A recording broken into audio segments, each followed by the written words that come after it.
BNP সৃষ্টি হওয়ার পর থেকে এই দেশের মানুষের পাশে বিএনপি ছিল। এই দেশের মানুষের সুখে দুঃখে বিপদে আপদে সকল সময় বিএনপি ছিল। ইনশাআল্লাহ বিএনপি ছিল, বিএনপি আছে, ইনশাআল্লাহ বিএনপি জনগণের পাশে যতদিন এই দেশ টিকে থাকবে ইনশাআল্লাহ।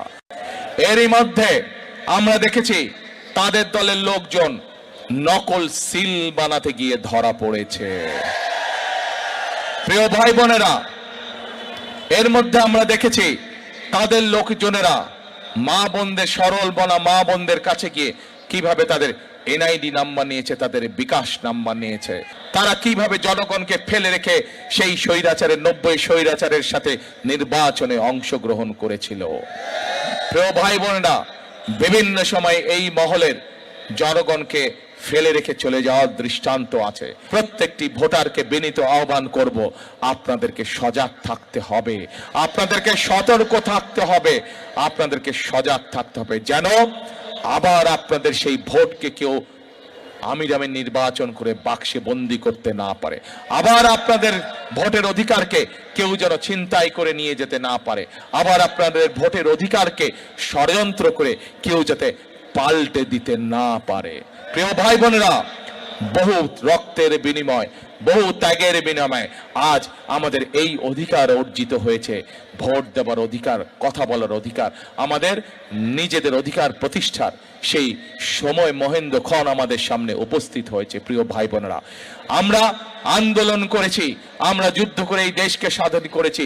প্রিয় ভাই বোনেরা, আসুন আজ আমাদের এই সামনে যে মহেন্দ্রক্ষণ উপস্থিত হয়েছে, এটিকে আমাদের দেশ এবং দেশের মানুষের কাজে ব্যবহার করতে হবে, দেশ পুনর্গঠনের কাজে ব্যবহার করতে হবে, দেশের মানুষের ভাগ্যের পরিবর্তনের কাজে ব্যবহার করতে হবে, দেশের ভাগ্যের পরিবর্তনের কাজে ব্যবহার করতে হবে। প্রিয় ভাই বোনেরা, আজ সেজন্যই আমরা এমন এক যে মানুষকে, তুলির মতন এমন এক যে মানুষকে আজ আমরা আপনাদের কাছে তুলে দিয়েছি, ধানের শীষ তার হাতে তুলে দিয়েছে, যেই মানুষটি বুঝে মানুষের বেদনা কি, যে মানুষটি বুঝে মানুষের কষ্ট কি, এমন একজন মানুষকে আজকে আপনাদের সামনে আমরা দিয়েছি।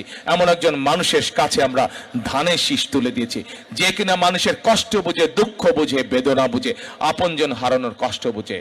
এই কারণেই তুলি যদি আজ নির্বাচিত হয়, এখান থেকে বিএনপি ইনশাআল্লাহ সরকার গঠন করলে আমরা দৃঢ়ভাবে বিশ্বাস করি প্রতিটি মুহূর্ত তুলি ব্যয় করবে আপনাদের সমস্যা সমাধানের জন্য, আপনাদের এই ঢাকা 14 আসনের এলাকার সমস্যার সমাধানের জন্য।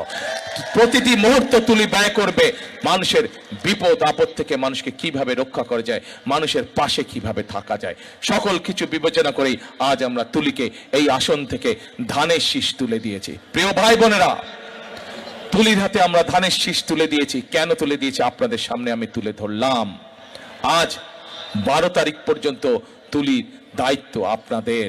তুলি এখান থেকে নির্বাচিত হলে ইনশাআল্লাহ 12 তারিখে, 13 তারিখ থেকে তুলির দায়িত্ব হবে আপনাদেরকে দেখে রাখা, আপনাদের সমস্যা দেখে রাখা, এলাকার মানুষের সমস্যা দেখে রাখা।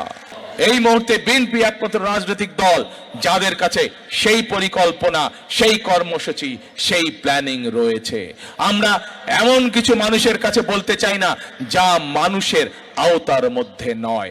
আমরা আপনাদের কাছে সেই প্রতিশ্রুতি দিতে চাই যেটি করার তৌফিক আল্লাহ মানুষকে দিয়েছেন।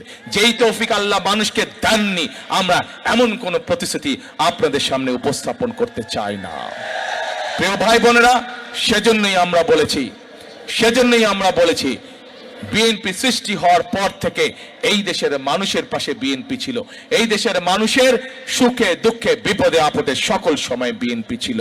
ইনশাআল্লাহ বিএনপি ছিল, বিএনপি আছে, ইনশাআল্লাহ বিএনপি জনগণের পাশে যতদিন এই দেশ টিকে থাকবে ইনশাআল্লাহ।